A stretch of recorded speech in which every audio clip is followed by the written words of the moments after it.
5 million ভিউজের এই অবিশ্বাস্য mile ফলক অর্জনের জন্য আপনাকে জানাই আন্তরিক অভিনন্দন।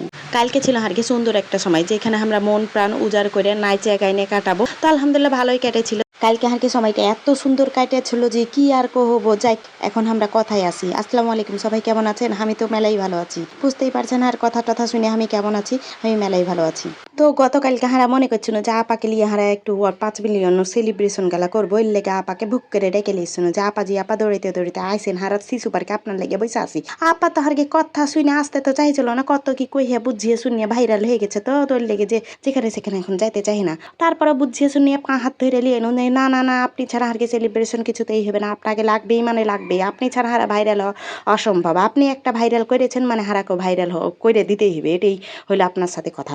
তা আপা হারকে কথা শুনে জানেন যার মনটা খুব নরম, ওই নরম মনে মলম লাগিয়ে টাইনে ছেঁচড়ে বাড়ি থেকে বাইর করে লেনু না চলেন শিশু পার্কে যাওয়াই লাগবে, আজকে হারকে সেলিব্রেশন করাই লাগবে। তো আপাকে টাইনে হেঁচড়ে বাহির করে নিয়ে এসে তো দেখছেন একদম শিশু পার্কে এই একটা চাদরের উপরে বসে দিয়েছি দিয়ে পিছন থেকে ছিঁড়িটা কইছে যে হাই। তো ভালো কথা, হাই কহছিস এলে এখন বাদ দে, তো এখন কেক কাটতে হবে। তো আপুকে কইনু লেন এখন কেক কাটেন। দিয়ে আপু 1 কাট 2 কাট 3 কাটের বেলা ভাকাম করে তুইলা আপুর মুখে দিয়ে দিনু ভাকাম করে ভরে। ও মা, দেখছি আপু তো কমলায় হাত থেকে কাড়াই ফের মুখে ভরে দিলে ভাকাম করে। হারা খাইয়ে টেলিনু, খাইয়ে টেলিয়ে আপা ফের সবাইকে একটু একটু একটু একটু করে খাওয়াইতে লাগলো। তো ভালো কথা, খাওয়াইলে এখন নিজে কিছু খাও।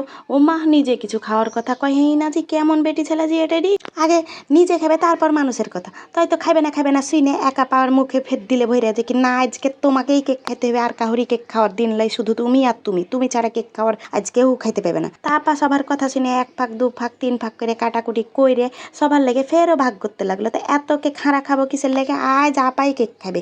যাই হোক, কোনো রকম করে বুঝিয়ে শুনিয়ে আপাকে কেক টেক খাইয়ে লিনু। এদিকে ফের দেখছি ছালমা ছেড়িটা কখন ফের চাদরটা গোছিয়ে লিয়ে, গোছাইতে তো জানে না, বুক ভাগ করে ব্যাগের মধ্যে চাপে দিলে ভই। আর চাদরটাই যখন গোছিয়ে লিয়েছে তখন থাইকে আর কি করবেন, চলেন আল্লাহ হাফেজ।